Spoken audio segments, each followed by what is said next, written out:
خلاصہ 12ویں جماعت سبق گلزار اردو نئے دور کی لڑکی۔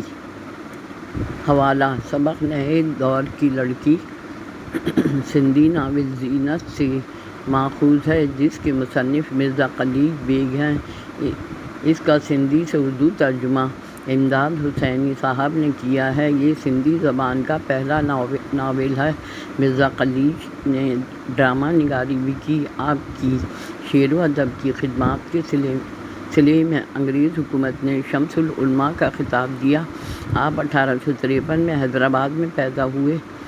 کئی زبانوں میں تخلیقات ہیں۔ 400 کتابیں سندھی زبان میں لکھی، جن میں ناول، تاریخ، افسانہ، آرٹیکل، لسانیات، بچوں کا ادب، ترجمہ و تحقیق شامل ہیں۔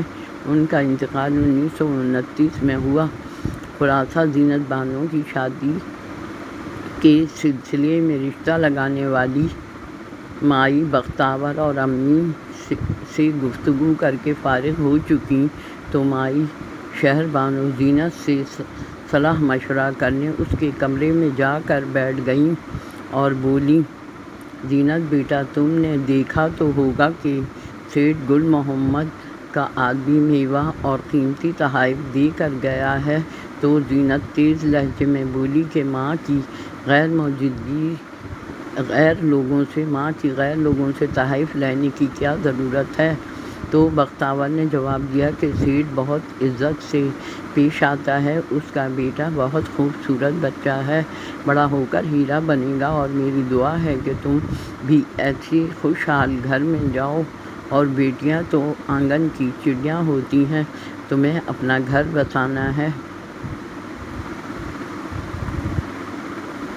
اس پر زینت نے جواب دیا کہ بوا، دعا کرو کہ کسی اچھے آدمی سے رشتہ جڑے، کیونکہ زندگی تو اس کے ساتھ گزارنا ہے۔ بختیار نے کہا، ایسا گھر قسمت والوں کو ملتا ہے، ہزاروں کے زیورات ہیں اور دسیوں نوکرانیاں۔ جس پر زینت نے کہا، ایسا سکھ کس کام کا، ان کا بیٹا بہت کم عمر ہے اور چھوٹا بھی ہے، سونا چاندی آنی جانی شے ہے، آج ہے کل نہیں، اگر پرکھنا ہے تو یہ دیکھیں کہ وہ بڑا ہو کر اچھا بنتا ہے یا برا۔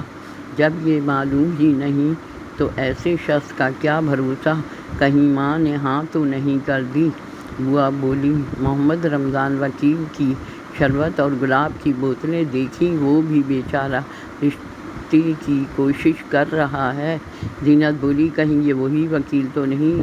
رات کو حامد بھائی نے بتایا کہ دولت مند اور بڑا آدمی تو ہے، لیکن اتنا کنجوس ہے کہ خدا کی راہ میں ایک پائی نہیں دیتا، اپنی بیوی اور گھر کے افراد کو مارتا پیٹتا ہے۔ ایسی آگ میں کودنے کا کس کا دل چاہے گا؟ بوا بولی، اچھا، اپنے ماموزاد امیر علی کے متعلق کیا خیال ہے؟ زینت نے کہا، اسے تو بولنا بھی نہیں آتا، بالکل گونگا ہے، اس سے بہتر ہے ماں مجھے زہر دے دے۔ بوا نے پھر کہا، اپنے پھر اپنے ہوتے ہیں، ایک ہی خون ہے، باپ کے زندہ ہوتے ہوئے کمانے کی کیا ضرورت ہے؟ جیسا خود کھائیں گے تمہیں بھی کھلائیں گے۔